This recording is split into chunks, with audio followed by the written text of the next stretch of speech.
Yugioh. In this video I want to talk about formulas, and when I talk about formulas, I mean deck building formulas.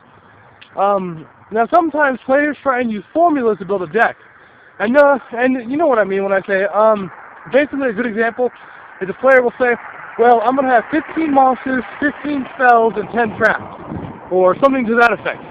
Or if they're going to build a 60-card deck, it's going to be 20-20-20, or whatever. That is good, but at the same time it's bad. Not every deck works with a certain number of monsters. For example, in most decks, anywhere between 15 and under is considered bad. It's horrible. If you're playing a deck, you play with like 20 monsters these days, sometimes 30 monsters if you play agents or whatever. I agree with this for some decks. For my gadget decks, I run 12 to 15. I try not to go over 15 because honestly I don't need them. My Tengus and my gadgets mean I always have monsters, and if I put too many monsters in, I'll have all monster hands and nothing else, and then I lose every game. So I cannot run a bunch of monsters. Now people say, well, what if you get Veilered? What if they play Skill Drain?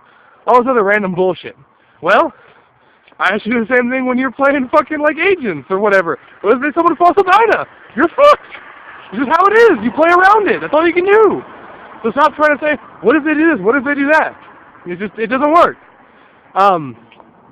So basically, formulas I like in certain decks, and in other decks I don't like. Now, when you're building a deck, there are some formulas that work. Like, when you're building a stall deck, saying I want at least 20 stall cards, meaning half your deck or more to stall, is bad. You don't need that much stall. Like, good God, people. Unless you're running Final Countdown, don't do it. Because stalling is not a way of winning. If you're running stall burn, I've seen people do this a lot. They'll run stall burn, and they'll say, I want 15 burn cards, 15 stall cards, and 15 protection cards. Now that'll bring you to a 45-card deck, and you have an equal chance of drawing any one of the three, so you can stall, burn, and protect your field all at the same time with a good amount of success. And that's fun. I can understand those kind of ideas and stuff. But when you're talking about an actual deck, just like a anti-meta deck or a meta deck or whatever, you can't say 15, 15, 10. Because with spells and traps these days, you really never know how many you're going to run. Some decks run like 2 traps. I mean, when you look at agents, some of them don't even run traps.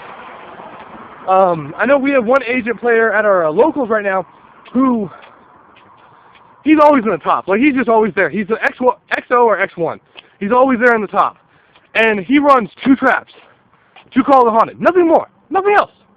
2 Call of the Haunted, nothing more. And it just works. It does, because his the agent deck doesn't need traps. It just, boom, blows up in your face, and that's all there is to it.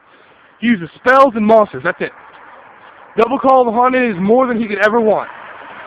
So for certain decks, it just doesn't work. You just can't do that. So basically, I just want to say, don't get caught up on formulas. Formulas really aren't that big in this game. They really aren't. I